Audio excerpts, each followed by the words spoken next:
Blouse back side measurement எப்படி எடுக்கலான்னு பார்க்கலாம். ஃபஸ்ட்டு ப்ளவுஸோட பிட்டை 2 ஃபோல்டாக ஃபோல்ட் பண்ணிக்கோங்க.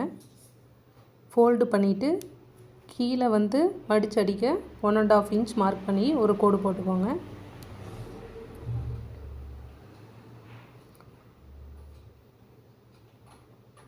One and half inch mark பண்ணி ஒரு கோடு போட்டுட்டு ப்ளவுஸோட ஹைட் எவ்வளோன்னு பாருங்கள்.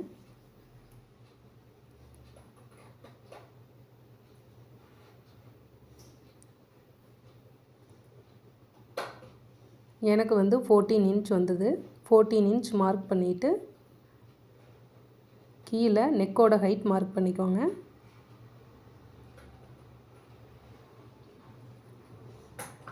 மார்க் பண்ணிவிட்டு ஷோல்டரில் அந்த 14 இன்ச்சு மேலே வந்து ஸ்டிச்சிங்க்கு ஒரு 1/2 இன்ச் எக்ஸ்ட்ரா மார்க் பண்ணிவிட்டு கீழே நெக்கை மார்க் பண்ணிக்கோங்க.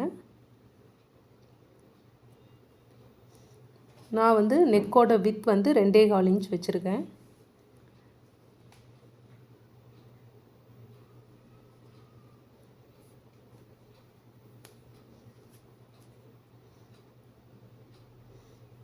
ஷோல்டர் வந்து 3 இன்ச். கீழே வந்து லைட்டாக ஸ்லூப்பில் ட்ரா பண்ணிக்கோங்க. ஷோல்டர் டு ஆர்ம் ஹோல் வந்து 6.5. அதை எப்படி மெஷர் பண்ணணும் அப்படின்னா, அப்பர் செஸ்ட்டை வந்து 6ஆக டிவைட் பண்ணிங்கன்னா நம்மளுக்கு ஆர்ம் ஹோலுடைய லென்த்து கிடச்சிரும். கீழே 6.5 அதிலிருந்து ஒரு 1/4 இன்ச் மார்க் பண்ணிவிட்டு அதை வந்து ஸ்லூப்பாக ட்ரா பண்ணிக்கோங்க.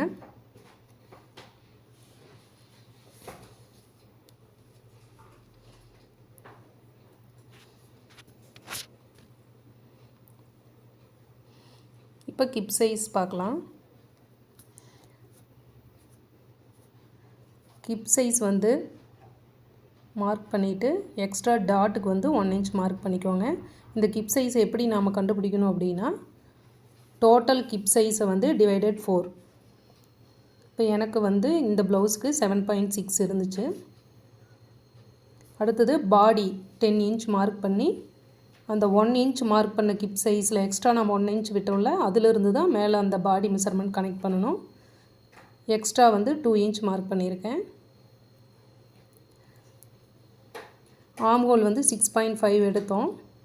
அதை 2ஆக பண்ணிங்க அப்படின்னா 3.25 வரும்.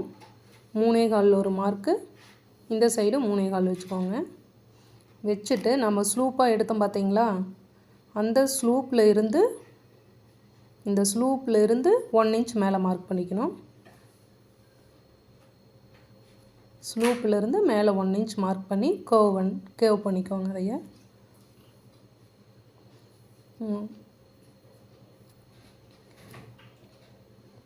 அவ்வளோதான். நெக்கு ட்ரா பண்ணிட்டோம்னா நம்மளுக்கு ஈஸியாக பேக் நெக்கோடைய மெஷர்மெண்ட் கிடச்சிருச்சு.